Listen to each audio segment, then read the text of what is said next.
We've got a relic here, guys. We've got a magazine from 2006 called Moviescope. Wow, Premiere issue. issue. As well. Oh my goodness. Oh, wow. Maybe This it might was actually worth be- money. yeah. We should protect this with our lives. We stole this from the BAMJ newsroom. Yep. There's a lovely little article in it about Richard E. Grant's directorial bow. The 49-year-old first burst into our celluloid consciousness with riveting turns alongside Paul McGann, Doctor Who, in 1987's cult classic Whitnell and I, and How to Get Ahead in Advertising, both under director Bruce Robinson's guidance. Thank you, Michael Caine, for that. And we've got a quote here. This is Richard E. Grant from 2006. I'm going to try my best and recite this here. We found our spy. Yeah, we found our spy. That's a weird quote, but okay. No, he says, "My acting reputation counted for nothing.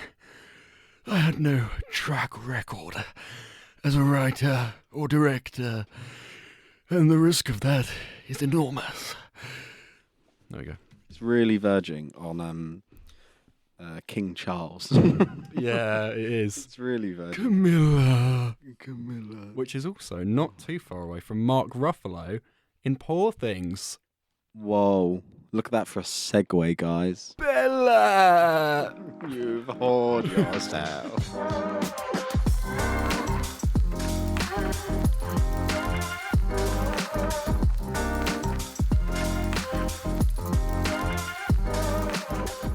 Hello and welcome to Movie On Up podcast with me, Alfie Walker. And me, Adam Barlow. This is episode 4, Adam. Oh, flying by. Numbers are Creeping building. up. Yeah, they sure are. Next thing you know, we'll be at 10. And then 1,000. That's how numbers work. We are chatting about the Emmys. They happened last night at time of recording. We can't talk much on them because, if we're honest, Adam doesn't watch TV shows really, so No. he can't really comment on anything. But we're going to go through them anyway. And then we're also going to touch on Yorgos Lanthimos' newest film, Poor Things. And we also did a couple of rewatches, didn't we, Adam? We did, yeah. So Poor Things was actually the first Yorgos Lanthimos film that I've seen. I've always had the favourite on my watch list, and I finally got around to that the other day. And then I watched The Lobster, which is a film you haven't seen, but No, you've seen. I have seen The Favourite before, and Yeah. I've seen Killing of a Sacred Deer before. But I rewatched both of those. I have not seen Lobster, and yeah, I went to the cinema last night and watched Poor Things. So we've got a nice little. Roster. What are we starting with? Going with the Emmys first? Let's go with the Emmys. Should we pull up a I've- couple of the noms and the Yeah, wins? absolutely. I missed this, I'll be honest. The news days at uni have just they've melted my brain. Sorry, before we get into this as well, I just want to say, quick disclaimer, if you do hear what sounds like a mini log fire burning in like another room across, it's not that. Well, we can't rule it out, but I'm pretty sure it's my shirt making static against the chair. So it's going like. So yeah, I'll try and fix it in the edit, but It's a bit weird. It does sound like a crackly candle. Right, here we go. So we have got some of the winners. So in the category for drama series, we'll go for a couple of them in detail, and the others we'll skim through. But for drama series, it was Andor, Better Call Saul, The Crown, House of the Dragon, The Last of Us, Succession, White Lotus, or Yellow Jackets. Succession won. Nice. I did not realise. Is that this year's one? Why is Why is Andor? Was Andor only a year ago? Yeah, last Wow. September, wasn't it? Oh my goodness. It feels like it was actually 10 years ago. Why was that not in last year's Yeah. Emmys? That's kind of weird. Very But okay. odd. And House of the Dragon. House of the Dragon Yeah. was 2 years ago. I'm presuming that Lord of the Rings one wasn't nominated. No. No. Okay, this is 2024's, but okay. Fair enough. Actor in a drama series, Succession won with Kieran Culkin. Yep. Um, Who has got a lovely little camaraderie going now with Pedro Pascal, because when he won an award at the Golden Globes, wasn't it? He turned to Pedro and went, "Suck it, Pedro, mine." And then Pedro Pascal last night, he was presenting an award, I believe, and he went, "A lot of people have been asking me what happened to my arm," because he's got it in a cast at the moment. And yeah, Kieran Culkin beat the absolute shit out of me. And it's so good. It's so I hope they keep that that running gag going. The outstanding supporting actress was in a drama series was Jennifer Coolidge from White Lotus. She won. Jennifer Coolidge. Yeah, she's a weirdo. I don't think I've seen her in anything. Is she good in the show? I've only seen her in White Lotus. Yeah, that's it. Other people who were nominated: Elizabeth Debicki for The Crown for being Princess Diana. I'm shocked she didn't get that. A couple other White Lotuses: Rhea Seehorn from Better Call Saul. Matthew McFadyen won for Succession for drama series supporting actor. He's my favourite character in Succession, so that's good. I'm glad he got that. Cool. And then the cousin from The Bear won for supporting actor in a comedy series. Ebon Moss Backrack. Yeah, I always hesitate for his surname because it's really confusing. He doesn't suit that name at all. No, he looks like a sort of Graham. Yeah, I've never seen him in anything else. He looks like a Dave or something. I mean, I know the Fantastic Four casting. They've not officially done that yet. I think it is on the horizon though, any day now, I imagine. But he's rumoured to be cast as the Thing. Oh wow! Okay, yeah, the big Rocky one. That is the Thing, isn't it? That is the Thing. Yeah. You have Mr. Fantastic. You have the Invisible Woman, and Johnny Storm. And the Thing. Yeah. And then Jeremy Allen White won for The Bear as well. He won at the... What was the one last week? Oh, goodness, they all blur together. The Golden Globes. Yeah, Golden Globes. Golden Globes. The Golden Globes are this week. We've memed that. We've memed our own podcast. Right. A lot of Succession and a lot of The Bear. Nice. So that's what you should be watching, folks. Yeah. Add it to your list.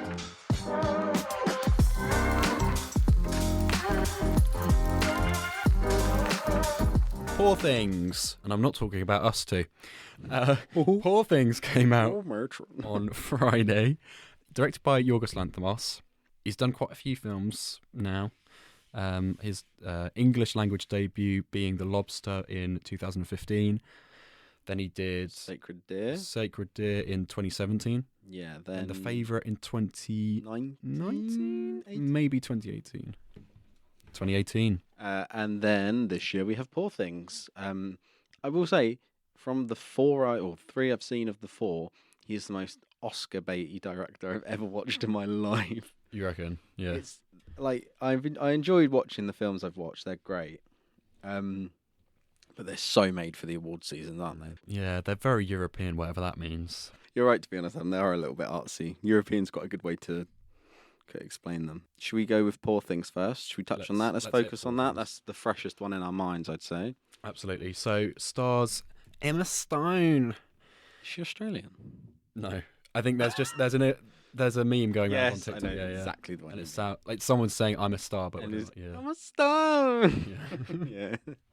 Whenever I see her, I just think of Gwen Stacy. Yeah, that's all. Like, I'm sorry, but anything I ever see. Although I did see Easy A a couple of months ago and was properly impressed with that. That's very funny. I never watched that one. Would recommend that. She is also in The Favourite, so clearly one of his actors. And I believe they also shot another film. Like they've got another one ready to go. Yeah, so when I was looking on the wiki, I saw that there was another film coming out like next year with her in, isn't there? Yeah, it's a great pairing. Yeah, it works well. She's really good. She's actually really good in it. What I think is so impressive with this film is the growth that you see her go through, yet you don't notice it. When you see her in that first scene, she is like actually a baby in a woman's body. We should say what the premise of the film is. Yeah, right. Sorry. Probably. So this is potentially mild spoilers if you don't want to know anything about it.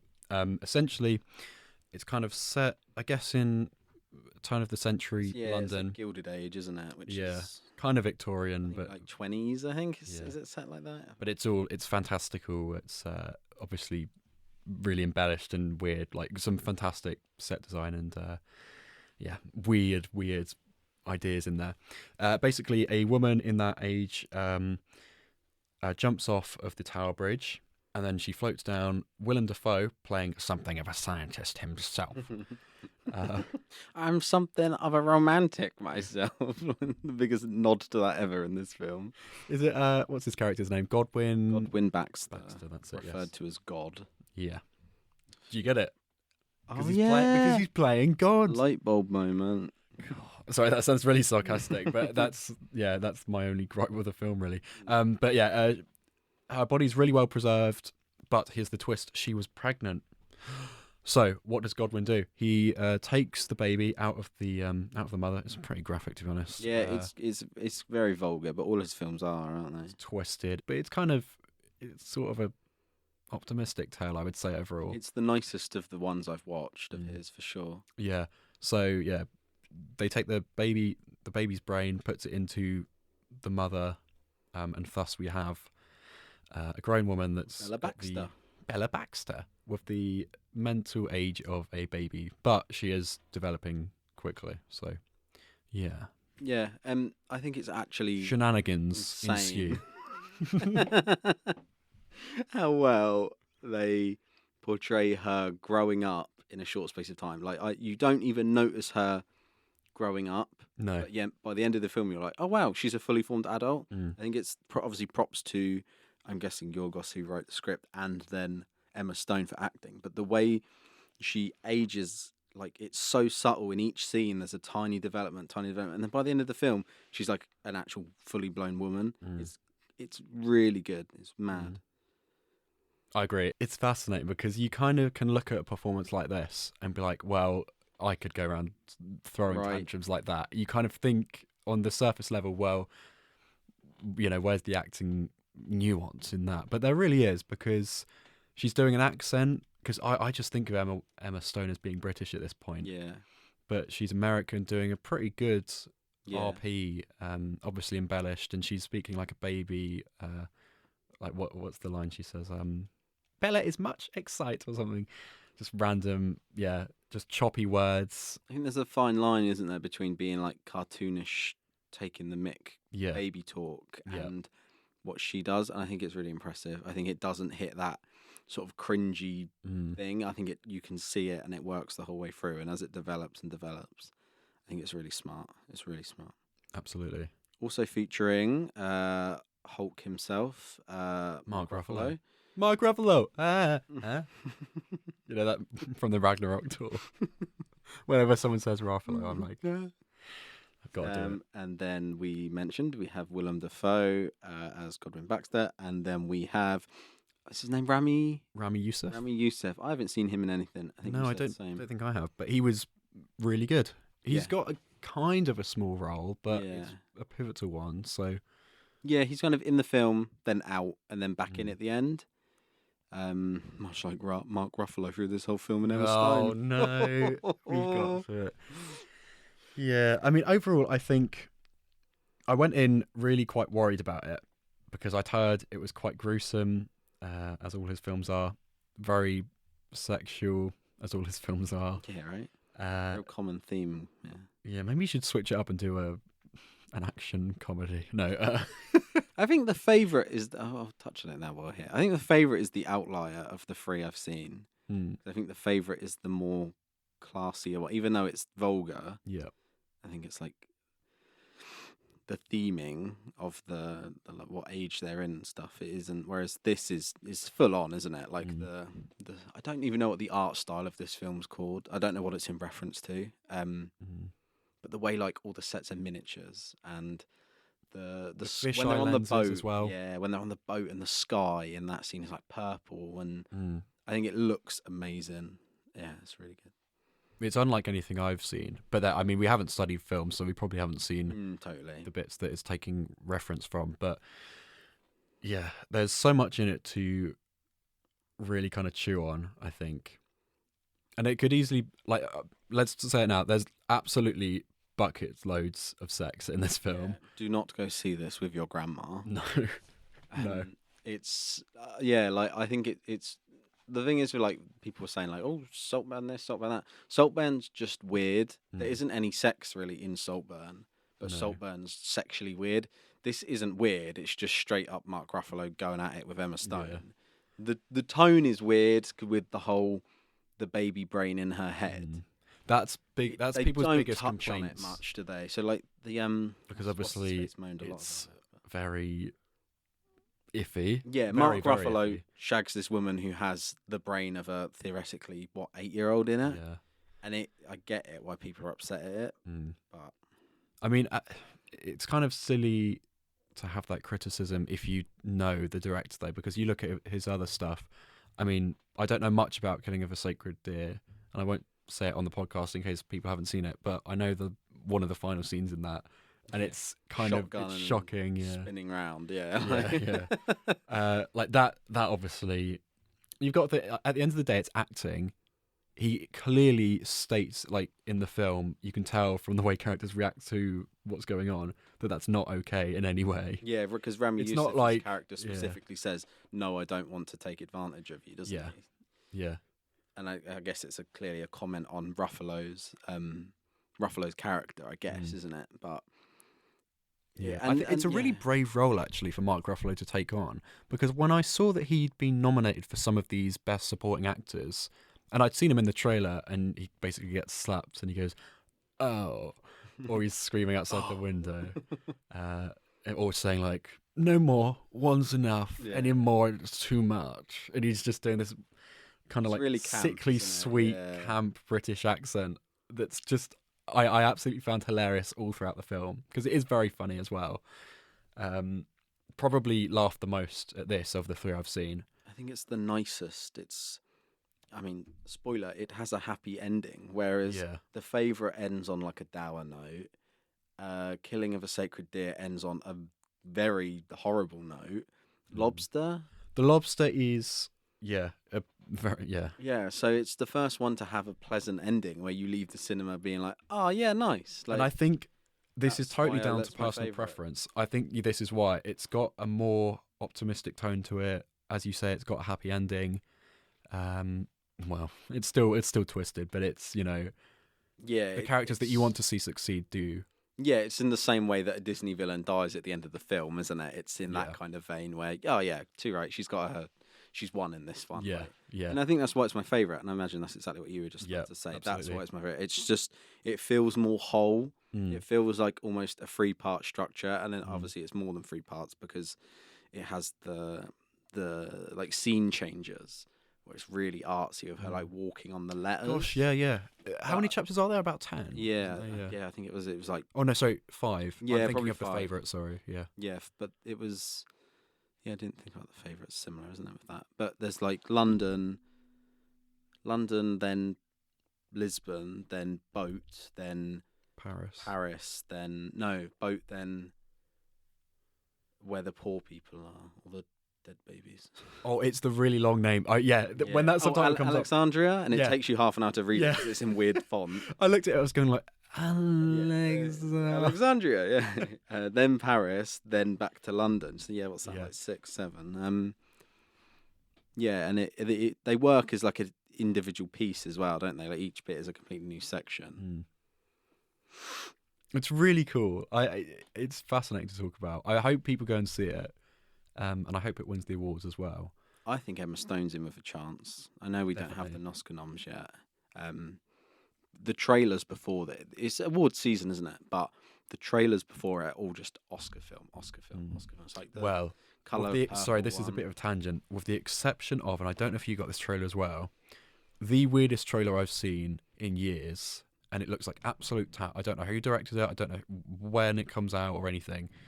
But did you see the one where a woman falls in love with the statue of a man, and then brings the zombie to life and has like a romance with it? I went for a waz while that was Oh. popped up. I caught the last bit where she was talking to the zombie man. Completely and utterly bizarre.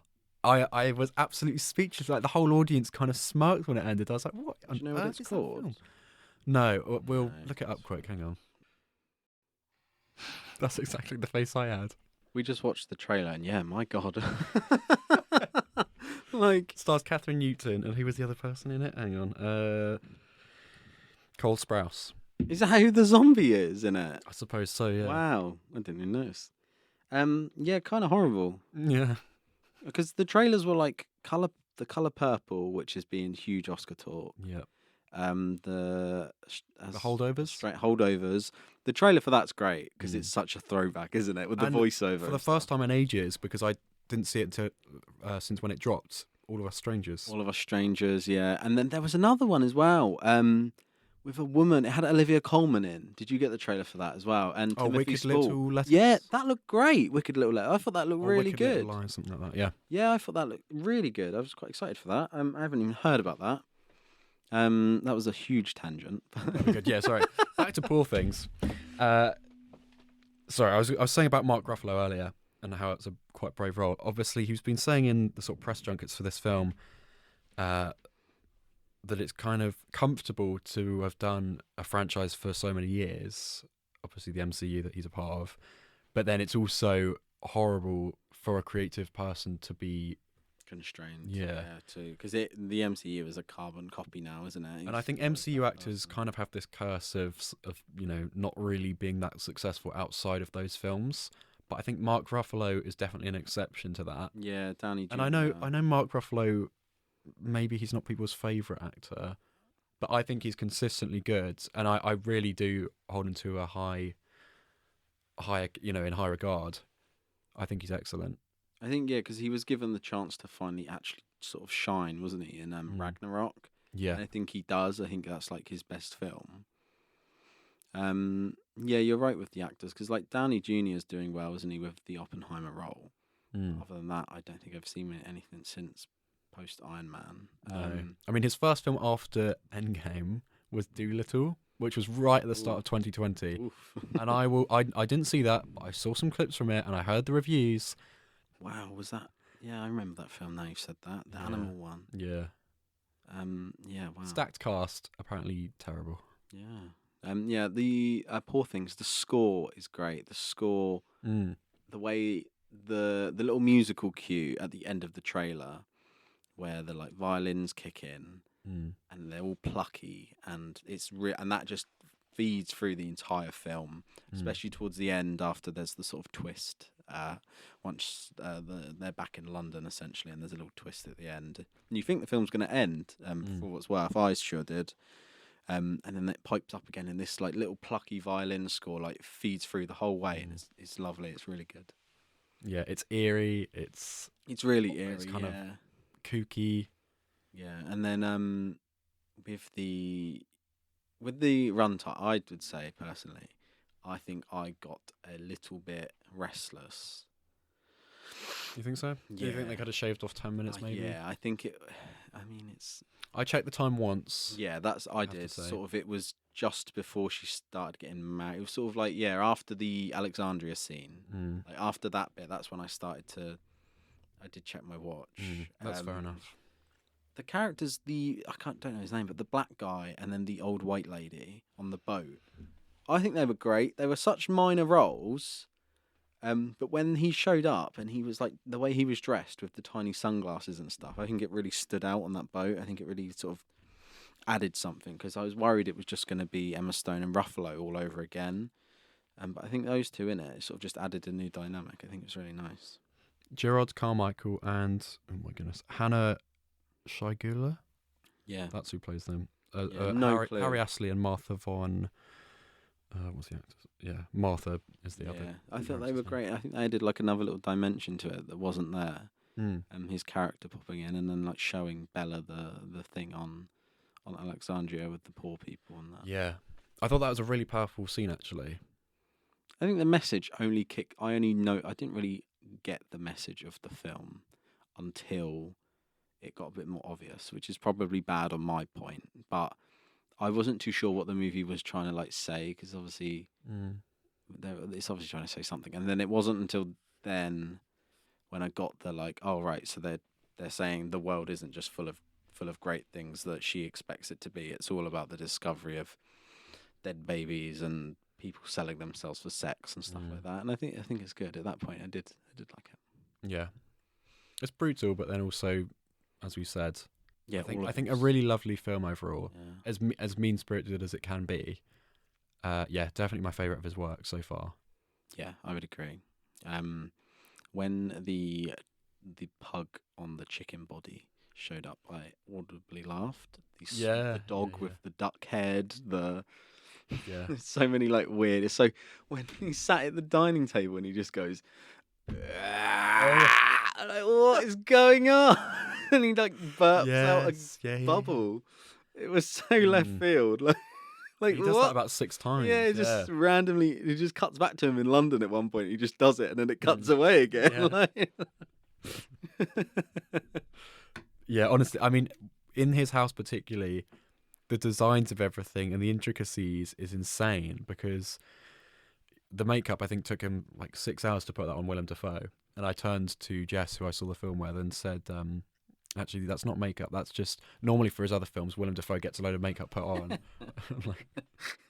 Which obviously, if you've seen the trailer, you'll know he looks a bit like a puzzle piece. But yeah, just incredible. Just weird. Like I couldn't have thought of any of the stuff that's in this film. Yeah, totally. It's baffling, but I really liked it. I mean, I've got to speak a bit more as well about Mark Ruffalo. Yeah, I know he's not the star, but his accent in it as well just really did tickle me. I took a photo of the line that particularly made me laugh. It's when they're having dinner. They go into high society for the first sort of time. Bella's not really eating with cutlery, not properly yet. Go for a fancy meal with some of Mark Ruffalo's upper crust friends. And she offends them and then like threatens to punch a baby because it's crying. And Duncan, who's Mark Ruffalo's character, takes her aside and goes, "Your behaviour is unconscionable. Will you behave?" Like that. And then Bella goes, "The food was cacking my throat, the baby annoying, and the woman boring with words." And then Duncan goes, "You will rejoin the table and will confine yourself to the following 3 phrases. How marvellous. Delighted. And how do they cut the pastry so crisp?" I mean, you can't see, listeners, but I'm doing the same kind of like scrunched up faces I do with my Richard E. Grant and impression. King Charles impression, yeah, right? Like... You got to have like your mouth just really. It really so wide. accentuates it, isn't it? It was very funny. It's goofy, but it just works. Shall we kind of take a little bit of a study of Lanthimos' work? So you've seen, let's just recap. You've seen The Favourite and The Killing of a Sacred Deer. Yeah, I have. I've seen The Favourite and The Lobster. Mm-hmm.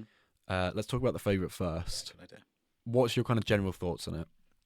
I think I was kind of underwhelmed. Mm-hmm. It's the one that Olivia Colman won Best Actress for, isn't it? Mm. And Yeah. I don't think she's even in the film that much. I don't know how she got Best Actress. You're right. I'd say Yeah, she's she's supporting not actress. really- I don't think she's in it much. Well, yeah. it's kind of the 3 of them. So it stars Rachel Weisz and Emma Stone. Emma Stone. Yeah. Yeah, and Olivia Colman. And I mean, I enjoyed it. It's got that really I keep saying the word vulgar. I think it's just the best word to Yeah, describe his yeah. films because it's the first scene is you've got some man in a carriage touching himself, and then there's loads of sex scenes. There's the scenes with like Emma Stone's character's new husband, and like it's so over the top. And Just on that point, because obviously it'll be a recurring theme when we talk about these other films. There's obviously a lot of sex and a lot of swearing to quite a big degree. the most explicit swears you Yeah. can think of. That's the main one, isn't it? Like He gets quite creative with it. Fair play to him. yeah.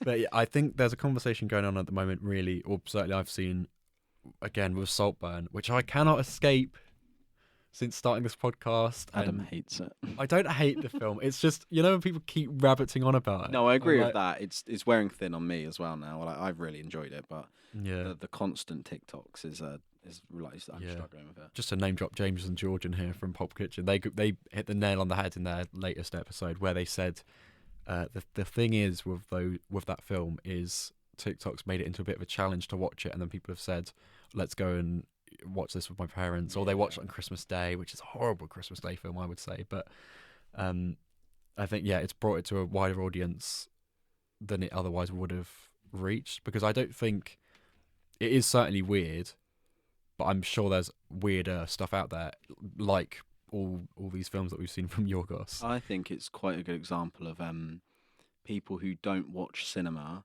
watching something that That is less mainstream. It's less Yeah. mainstream. I think it's a really like a prime example of, yeah, say everyone goes to watch Poor Things, they'd have the same reaction. Yeah. I think it's just because of the actors, because of Barry Keoghan and Jacob Elordi. It's hit that mainstream due to their success in other films. Yeah. Everyone's gone to see it. Everyone's watching it, and it's just people's first experience of something a bit arty, a bit different, a little bit weird, like a lot of these films are.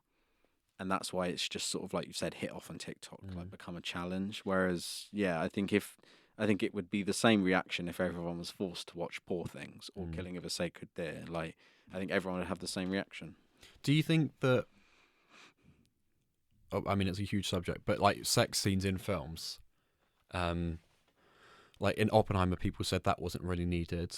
I thought it worked fine. Yeah, especially when Florence Pugh is on him, and it's like the Vision where he's in that room getting interrogated, and she's on him. Then I think that was it. Was like obviously it was weird. It was kind of a little bit cringy, works, but it was though, haunting, doesn't it? Because yeah. it's haunting, isn't it? Yeah, like that's his memories. Yeah, And like I mean, it's the same in TV. People always said it with Game of Thrones, didn't they? With like unnecessary nudity, but 80% of the time, I think it adds to it, doesn't it? Like this film would not work.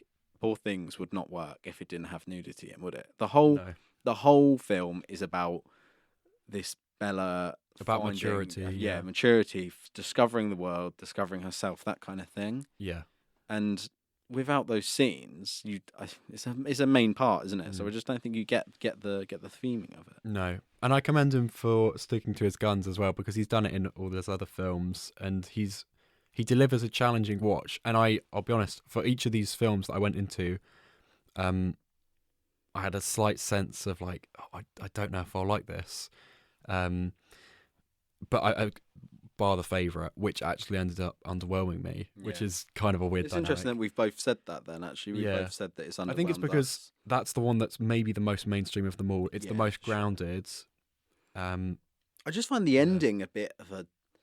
I immediately took to Wikipedia to look up the ending. I was just a bit like, oh, okay, what's actually going on here? And then what is the ending? Yeah. Like, and that might be us because we don't study film, Adam. We study journalism. But I mean, if you're releasing a film to masses, it needs to be at least have some kind of just hint. I just wasn't sure what the ending meant with the rabbits and the screen blackening and like it not concluding the storyline. Really puts you on it, like, makes you feel uneasy. But animal abuse is a real theme in his films as well. Yeah, the rabbits, which I don't really like that much. No, I don't mind human abuse in films, but and in real life.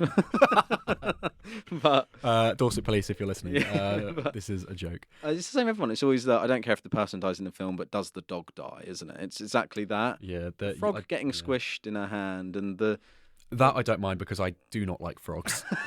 We've got a frog racist over here. I really can't. I cannot stand toads. Frogs, sorry. There's a bit of a difference there, is it? Frogs I'm okay with, but toads I really do not like. Like the scene in The Favourite where Emma Stone puts her foot down on that rabbit. I really thought getting crushed. Yeah. I was like, oh, like horrible. It's clearly a theme. I think. Sorry, this is also Poor Things being a more optimistic film. Bella Baxter is clearly a good character, yes, 100%. as is Rami Youssef's character, as is Willem Dafoe's character, and I think that adds a lot because when you're watching a film, it can still be challenging, and I think he may have learnt this with this film. Although I'm sure it was all, it was obviously a creative choice not to have it in the other films. But you can't really cling to a character and be like, okay, and I think that is important because it leaves a really cold feeling on the other films that I've seen from him. Because even in The Favourite, Stone's character is quite lovable and endearing, I thought, but then she is passive aggressive, sinister, doesn't she? As the film goes and with on, the rabbit scene, you see her motive. Yeah, so it's even the opposite with Rachel Weisz's character, where she starts off like you see her not abusing necessarily, but being like heavy-handed with the Queen Anne in it, and then as the film progresses, you're like, oh, okay, maybe she did mean well. It's kind of flips, but no one's likable, are they? Other than in The Favourite, no one's likable other than the Queen in it, I'd say, and But then, And even then, she's very screechy and yeah, sweaty. screechy, and, yeah. sweaty, gouty Yeah. foot. Like, I've got just some other random notes yeah, on the go for it. Go favourites. for Shall it. I There reel might them be off? some talking points in it. Yeah, so these are just my thoughts as I was watching the film. So historical dramas already wrote me in, so I'm a little bit, but I was kind of biased, so I think that kind of elevated it a bit for me. And the accents are really fun. Heavily inaccurate from the reports I've read online. Oh, I was, Super yeah, it doesn't inaccurate, surprise but me. they're all like that, aren't they? Napoleon's Yeah, point and proven of that. yeah. I thought, yeah, Coleman, a very raw performance, I would It's really say. good. To go on screen on a big set with big actors and to look that dishevelled from the makeup and stuff, like she really did look rough. And I think You look like a badger. Yeah. Like, she did look like a badger. I thought, yeah, Stone was. I think I tried to latch onto her, but then, as you say, you get her motive Yeah, unveiled yeah. and less and then Vice, scheming, powerful, phenomenal outfits. Yeah. She looked stunning in that, in like the white. The shooting jacket. Yeah, Yeah. so cool. Really, really, yeah. The Brilliant backgrounds outfit. were quite good. Because Mark Gatiss is in it slightly as well, Yeah, isn't yeah, he? yeah. He's in Nicholas it, Hoult as well was fantastic. Yeah, Nicholas Hoult is great in it, He's wasn't so he? funny. Yeah, he was actively as like leader of the opposition. Yeah. Yeah, he was actively. Yeah, I forgot. Maybe his name. he's the one character that maybe he's not that bad. No, I think he's still horrible. Yeah, But then I guess he Yeah. was doing the stuff he did because he didn't want a war. yeah. But then like he's not very nice about it, is he? But yeah, he was great in it. I literally forgot Nicholas Hoult. He's a lot of fun in there. Joe Alwyn as well. Actually, he is the one character that's fairly her husband, right? neutral. Yeah, yeah. And the flirting scene that they have when they're kind of chasing each other and like trying to ragdoll each other. Great. That's really like one of the most adorable scenes I've ever seen. I was like actually watching it with a huge smile on my face. I was like, this is really cute. That's exactly the reaction I had. That's to the love right dance there. bit in Poor Things.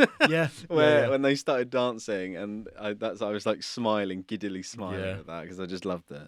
And then it's got a captivating, mysterious ending. But I thought overall, cool dynamics, bold, feels very carved, very deliberate. Loads of swearing, but I think overall relatively tame compared to Poor Things and, well, yeah, compared to Poor Things. Yeah. Do you want to touch on Lobster, Adam? Yeah. So it came out in 2015. It was his, as I said, English language debut. The voice. Also, I have to say this quick. Rachel Weisz is in it again, and she does a bit of voiceover in the film, and it starts off. Her character's quite a robotic, straightforward, clean cut way of talking. In fact, all the characters do in this film. It's very Wes Anderson, I would say, with the dialogue. Okay, it's very stilted and like everyone sort of says stage exactly what they almost, mean yeah. perfectly. It's got Ben Whishaw in and he's perfect at that sort of stuff as well. I just thought it was funny because I had to check the settings. I was like, I'm sure I've got audio description on here. I genuinely paused the film and checked. I was like, and then I went on Google. I was like, is there voiceover in The Lobster? And I saw a review saying Vice is doing a really weird voiceover of this film. I was like, oh, phew, okay. I think all the scripts in all the films of his are like that, though. I think they all have really stilted speech.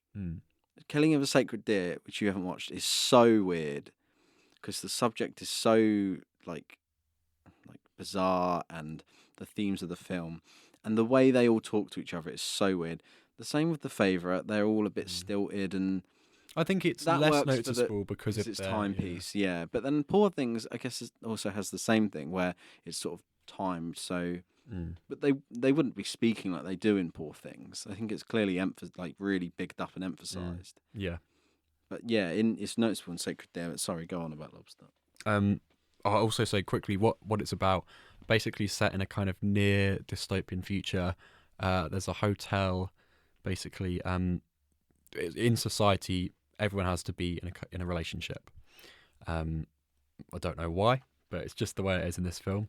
And if you're not, you have to go to this hotel. You're given 45 days to fall in love.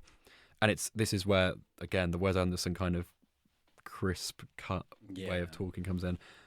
Everyone's just desperately trying to find a really specific connection to someone. So, for example, there's someone with a limp, and he's like, I do hope I find someone with a limp that I can fall in love with. And then there's another, he ends up faking nosebleeds because the woman he falls in love with gets nosebleeds frequently. So what he does is just keeps hitting his head on tables and stuff and pretending that that's natural. Yeah. And that's the only reason they couple up. Yeah, it's bizarre.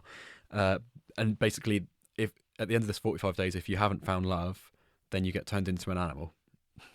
So Oh, okay, yeah. yeah, it's just an old film, really. And he picks Colin Farrell stars in it, and he picks a lobster. So you don't actually ever see anyone get turned into an animal. It just kind of happens off screen. Oh, okay. But there's a couple of cool twists with that. So I'll leave that for the viewers to discover themselves. Yeah. So stars Ben Whishaw, John C. Reilly. He's in it for a little bit. Olivia Colman again, and Leah Seydoux from James Bond, among other things. Yeah, it's hilarious, particularly in the first half, I would say. Like, it's nonchalant and it's wooden. There's this kind of dance party and you think it's taking place at night. And then at the end, like, this is just a sequence I loved, actually. Yeah, a dance party, they're all like really awkwardly dancing. And then the music, again, it's the kind of screechy, dramatic, really gets your heart pumping. And Colin Farrell walks across the room and it's like, oh my goodness, what's about to happen? And then it's like building up. And he goes, can I dance with you? And that's it. just talking to a woman. Verbatim. Yeah. And then, yeah, you think it's all taking place at night. Also, Olivia Colman's singing with her partner in the film. And it's just really, really awkward. It's like end of the night karaoke style. Yeah, and then this whole party scene comes to a close, and then an alarm goes off, and they start pulling the curtains. It's like midday. Sun comes blaring in, and then they go off to hunt. Oh yeah, I should say they hunt single people in the forest, and then shoot them with tranquilizers. And I don't think it's fully explained what happens to them. I think they also get turned into animals. I don't know. It's a weird cult kind of layout, and it's I'd recommend it just to watch. There's a lot of bizarre ideas in there. Yeah. It's the same way. Yeah, I'd recommend Killing of a Sacred Deer. But... yeah, it's on my I've got a big old poster of like films you must watch. Oh wow, is the Lobster on there?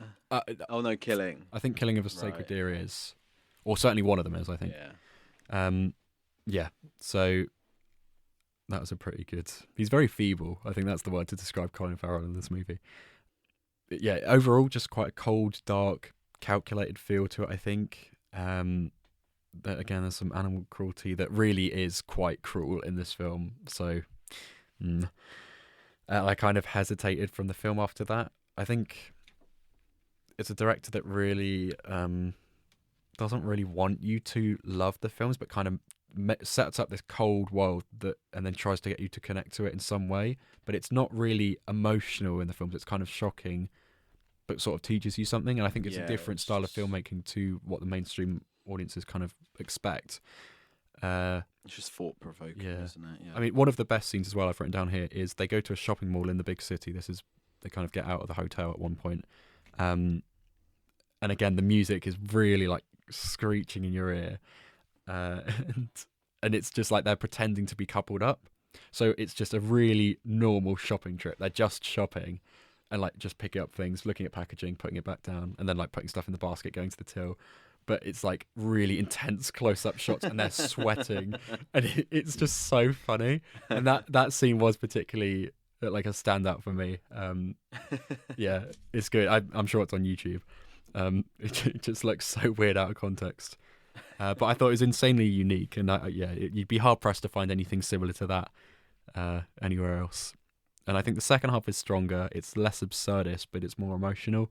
And there are a few twists and turns in that bit. So I won't say any more on that because I think that's where it gets particularly quite striking. And I far preferred the second half of it because it drops a few of the weird cult bits. It's like, okay, what on earth is this hotel about? The main thing, and it kind of becomes a bit of a sort of love story kind of, but a kind of doomed one. Killing of a Sacred Deer. With Saltburn coming out, mentioning it again for Adam there. Barry Keoghan obviously is now being known as the weirdo because he really is weird in this. It stars Colin Farrell again, and this is, like you said, a second English language film. Nicole Kidman as his wife in it, and then they have 2 kids. Like I said, it's really stilted speech. It's really odd. It's eerie. Like the whole thing, there's like a no, in the same way like Nolan films have that like note, the music score note that just runs for like ages. This has a similar Tenet. thing, sort of thing. Yeah, just Yeah, every now and then you hear it and it just runs like a and microwave. then it yeah, he just left the microwave on. Yeah, that's what it is. But then it's also deadly silent. There'll be no sound at all apart from the voices. No sound. Stilted, awkward, weird. The family dynamic between the 4 of them is weird. And then they have Barry Keoghan's character Martin introduce.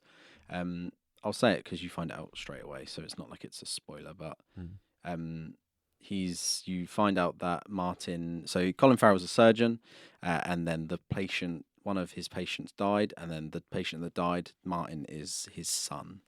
Okay. So he's there in the film. Chaos ensues. Yeah, and he's just a weirdo. Yeah. He informs them of like a prophecy, how sort of things are going to turn bad for their family. I won't spoil what, but then, like you said, you've seen the end scene where the thing with the shotgun happens.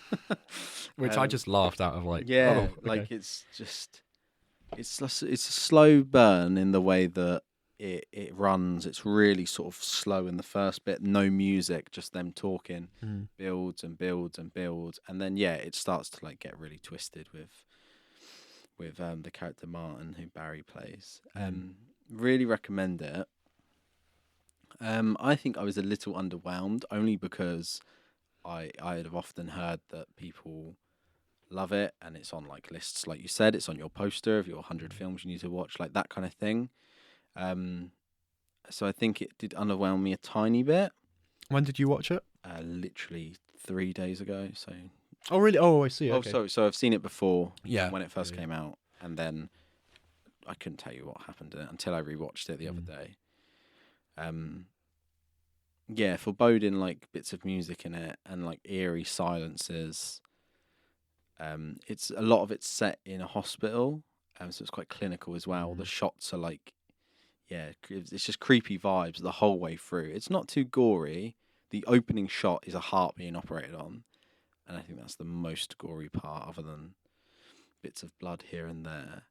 There's quite a gory bit actually. I just remembered.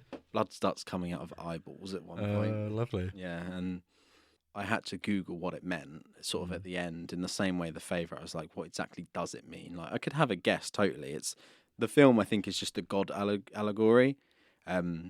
You'll see when you watch it. I'd recommend it, but it's the whole thing is definitely you pay for your sins, God allegory, God punishing you kind of thing.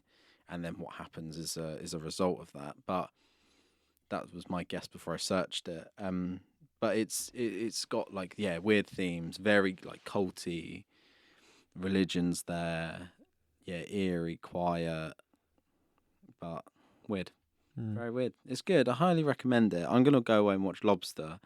I did not know the plot of Lobster at all, and I'm really intrigued now you've said that, because that just sounds weird. It probably is the goofiest one. Yeah, which is like quite a thing to say, especially after Poor Things. Well, is it the goofiest one? Yeah, I think so. Yeah, but I had to Google like, what exactly does this ending mean? The same way I did with The Favourite, and what exactly is the ending of The Favourite like? And I think that's a common theme where it's just made to thought provoke, isn't it? It's made to make you think. It's made to win Oscars. So overall thoughts to wrap up. Are we a fan of his work? Yeah, I am, to be honest. I like it. I just like the theming. I think like I said, the stilted speech runs in all of these films, and I think it is something that it will stick with. And I like the way that every film is clearly backed by a really deep message. It's not just there to entertain. There's clearly something more in every single film. So I really like it. Yeah, really big fan. I agree. Yeah, quite happy that I am as well. Because as I said, wasn't really expecting to love it as much as I did, but I would say I loved Poor Things, and I enjoyed the other 2 films I've seen. But maybe it's just because I saw it in the cinema. Maybe it's because it has got that more positive Feel vibe to it, to yeah. it. So, yeah, I'm totally excited to see what he does next. I think the only thing I yeah. would say is that I'd like to see where he goes, because I think it could become sort of, you could find yourself at a wit's end with it. I think it could become repetitive and tedious in the way that, I think Poor Thing breaks it, luckily, because Sacred they are Deer, quite- Favourite and Lobster all sound dire, and Yeah. They're all quite luckily Poor Things exhausting, aren't breaks they? that. Yeah, like I didn't feel tired after Poor Things. Whereas after Sacred Deer, I was like, oh wow, like, Jesus. Yeah, you just want to... Yeah, I'm going to Strong put coffee. Star Wars on now, like, Yeah, yeah.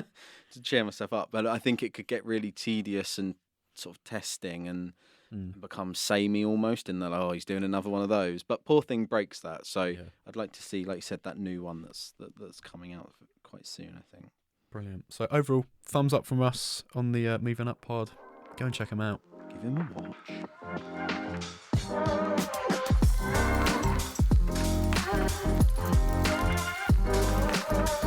Now, we're getting to the end of the podcast, but we've still got time for a quick game. So we're sticking with the Yorgos Lanthimos overview that we've got going on in this episode today. Let's talk about some Letterboxd reviews. I always love looking at Letterboxd. I'm not on it as much as I should be. I'm not good at logging stuff. Maybe that should have been my New Year's resolution. But I've picked out 5 reviews of his films. Alfie, you need to tell me what they're reviewing, okay? Okay. Let's start with this one. I don't read the Bible. I watch it.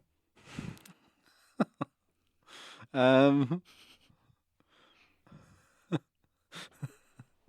presuming Poor Things. The favourite. Is it the favourite? Yeah. Okay, yeah. These could all be easy, Yeah, they are so easily applicable to the other interchangeable. ones, so good luck with this. Okay. Number 2. This is the funniest episode of Black Mirror. That's Lobster, right? Yeah. Yeah, okay. It does sound like a Black Mirror concept, actually. Totally. Okay, number 3. You'll definitely get this one, but it made me laugh. The most disturbing scene was when the girl started singing Burn by Ellie Goulding. Sacred Deer. Yeah. That was the one bit that made me remember this film was meant to be set in like 2017. Yeah. Because it didn't feel like it. It felt like it could have been like late 90s or something. And then she starts singing this song that's like on the radio still to this day. I was like, whoa, yeah, this film's set literally 5 years ago. Like, And then review number 4. Yorgos' family absolutely did not have live, laugh, love signs in their house. it must be Sacred Deer again. It's a bit of a red herring though. Dogtooth, which is apparently his most disturbing film, which is quite a high bar actually. Is that a Greek one? Yeah, That might be worth 2009 that came Yeah, out. that might be worth watching. Might be worth saying actually. I watched. It's on Disney Plus at the moment, but it's called Nimic. It's just a short film that he made, I think, in 2019, 2020, that kind of time. Yeah, it was about 10 minutes long, if that. Interesting. Again, it's just kind of weird, like thought-provoked. interesting. Yeah, just sort of yeah. bit- Very abstract. And then the final one, when Nicole Kidman said, "We came to this place for magic," this is what she meant. Well, bearing in mind Nicole Kidman's in Sacred Deer. Poor things. Which, honestly, I kind of agree with. Yeah. It's got a perfect blend of weirdness and obscurity, yeah. Just a lot of fun. The best one. I will say that. We've actually Yeah. said that several Yeah, times. haven't we? definitely. Poor Things is favourite of his so far. Nice one, Adam. Nice. Nice one. I won't lie, this episode has been much more subdued than our previous 3. It has. I think it's this. We're currently in our long old couple of weeks, Yeah. 3 weeks of Bang in the news. middle of it as yeah, well. and we are tired. I think Yeah. that's why we're subdued. But it's heavy films as well. Yeah, They loom over you. Totally. It's not Yeah. like last week. What did we do it on? Like I saw 3 in about 3 days, Yeah. and I feel it. Yorgos is in my heart. But we've got some good news here. We've got an email, guys. Email. Remember those? This one's from Josh Brooker. Yeah, close personal friend. Do you want to give it a read? Yeah, I'll give it a read. Hi, guys. Really loving the podcast. Keep up the good work. Thanks, Josh. Thank you, Josh. I've got a question for you both. Do you guys think that staggered releases of films, for example, like how The Holdovers came out in America on October 27th last year and comes out here on Friday, helps these films to generate buzz and gain a bigger audience, or do you think it becomes a bit more of a barrier to the film's momentum? I know it's been in practice for some decades now, with films back in the 60s, 70s releasing over here in the UK anywhere between 3 to 4 months or up to a year after their American releases. But I'm not sure that this antiquated practice has a place still in the modern day, especially when during the last few years that the same day world releases of many films in the MCU, DC, EU, and the Barbie and Oppenheimer thing this last summer have been wildly successful. Yeah, so That's a great question. Yeah. We're at the risk with this episode. I feel we've been quite high IQ. Yeah, right. Maybe we should have studied film, Adam. Maybe we should have. We're at the risk of actually sounding quite intelligent in this episode. Sorry, Josh finished with, I'm interested to hear your thoughts. Regards, Josh. Cheers, Josh. Appreciate it. Thank you, Josh. Great question. I think Barbenheimer is a prime example of why it should release everywhere on the same day. Yeah. I get that it's a bit of a one-off because it's kind of mad, isn't it? But And I don't think it is a choice all the time. Obviously, there's behind the scenes, licensing and distribution things. But yeah, I think that's the whole reason why Star Wars releases here a day early, isn't it? Because of the whole reason it's shot in the UK, a lot of Star Wars, and that's why it comes out here. I think he makes a good point as well, because streaming, that is all international, or for the most part anyway. If it's a new show, it is normally out on Netflix everywhere at the same time. And I know the actual roster of what's on Netflix changes, but I think my gut instinct to that question is probably, I think the UK is normally on the back foot. I think that's fair to say. We normally, especially around award season, we do have to wait a lot longer. It's definitely award season. During the summer, I think we get a lot of the releases early. We get Marvel films early. We get Star Wars films early. Yeah. We get I think recently we've had a lot of Wednesday or Thursday releases, I've noticed. But you're right, with the award seasons, we haven't had any of us, All of Us Strangers. I think that release, like you said, Holdovers is months ago now. Yeah. They seem to hold them back a bit. I'm not too sure why. I kind of wish they didn't, but then, I think I don't think there is a reason. Yeah, I think staggered releases by a few days work because you get your buzz and it builds and builds and builds. Holdovers, I don't think anyone's going to go see that in the cinema here. No, because it's not been pushed. It's an Oscar film, so they don't really want it. I don't think they're that bothered about the box office, are they? But no, it's an Oscar film. It's not. But even then, I'm trying to think. Was it the start of this year? It was the start of this year. Puss in Boots: The Last Wish. That was, I think it came out November, December for America, and it was February for us, which was quite a long gap. That was a huge hit, wasn't it? Yeah, and then the other film, which was even an even longer gap, an A24, I think, have particular issues with this. That being Marcel the Shell with Shoes On, which is a film I absolutely loved, but it just got drowned. Like, I went to see it, I think, opening day or certainly opening weekend, and just no one was there. Yeah. And it was a lovely, lovely little film, and I recommend it if you see the DVD of it anyway. Go and check that out. Absolutely. I didn't see that at all. Like, I saw no trailers, I saw no buzz. The only way I was made aware of that, I think, was when I was listening to Pulp Kitchen's podcast last year where they talk about it, and I was like, what the hell is this film? And then I went back and found it, but I just had no clue about it. It was completely lost. Completely forgotten about.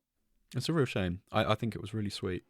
I think, like we said though, the Oppenheimer Barbie thing is such a good reason for it to release on the same day everywhere, because it just becomes such a fanfare, becomes such a huge thing. Yeah, and I don't think you could recreate that, as we've said, but no. Give it to us at the same time. You may as well, because I think Josh makes a good point. It does kill a bit of the momentum. People forget about it, and it means that they basically have to splash out and do two different marketing campaigns. So. Yeah, totally. Yeah. And aren't they notoriously one of the biggest spends on a film? Like, yeah. Big thumbs down from the Movie On Up pod. I think they should have films immediately. As soon as they've wrapped filming. Don't worry about the edit. Just give it to us. Yeah. Just send it over. Just drop it on a USB. Thank you for the email, Josh. I actually appreciate it. Like, it's nice to hear a bit of noise. Do email in. How can they do that, Alfie? What's the email? The email is movieonuppod@gmail.com. I've heard a little room on the grapevine, Adam. I think we've got an Instagram. I think I heard that rumor as well. That's really weird. Instagram @movieonuppodcast. Yeah. So if you're not a fan of emailing, if you don't like writing things that are longer than, I don't know, 20 words, you can Grow send up. an email. Yeah, grow up. But yeah, you can send an email or go on Instagram. Pop us a Up to you. DM. Yeah. Adam started doing a couple of little like polls on there and stuff, Yeah. trying to get some. Give us a share, guys. Come on. Yeah. Episode Come on. 4. Come on. We've committed now. 4 weeks of this. We're going for triple digits. Yeah. Yeah. I'm loving this so far, though. So thank you very much to my Oh, co-host. it's nice. Lots of fun. Adam's off to see Anchorman this I evening. am. Yeah. Never seen it before, Adam? No, which is kind of weird because we're on a journalism course. Yeah, I'm not actually the biggest fan of Will Ferrell's comedy. No, I think he can same. be a bit childish I at don't think it's times. funny. But the clips I've seen of this film, I mean, it's got Paul Rudd. It's got Steve Carell. Yeah, I'm really excited. Yeah, never seen it before, so saw a screening of it. I think it's its 20th anniversary. Yeah, that makes sense. Yeah. I'll feedback on that next week if you want. Yeah, tell us a little bit how you enjoyed it. It's one of those films where it's just become an icon, isn't it? It's got a sequel as well, and I've Yeah. seen the cameos in that. I've watched that scene a handful of times. Yeah, there's the whole fight scene, isn't there? I think that's in the first one. But yeah, enjoyed that, Adam. That'll be a nice little thing for you. we'll do. Well, thank you very much for listening, everybody. We will be back with another episode next Friday, and hopefully we'll be more high tempo because Yeah, we are a we'll little be seeing subdued, but seeing the light at the end of the tunnel of this 3 weeks of exams. next but- Friday, new episode. We'll have 1 week of exams left at that point, so I think we'll be on high octane at that point. Yeah, we'll be and ready. Our we're plan ready is, to I go. believe, to do unpopular opinions / hot takes.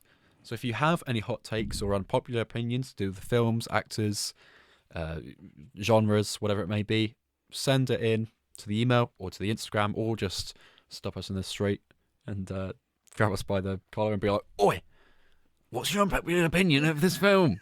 Same time. It's the second time you've done that bit of. Oi, what's your favourite film of all time? What's your favourite film of all time? No, tell us your unpopular opinions about film, TV, anything like that, and we'll give you ours. Absolutely. Amazing. Thank you for listening. See you soon. Bye bye.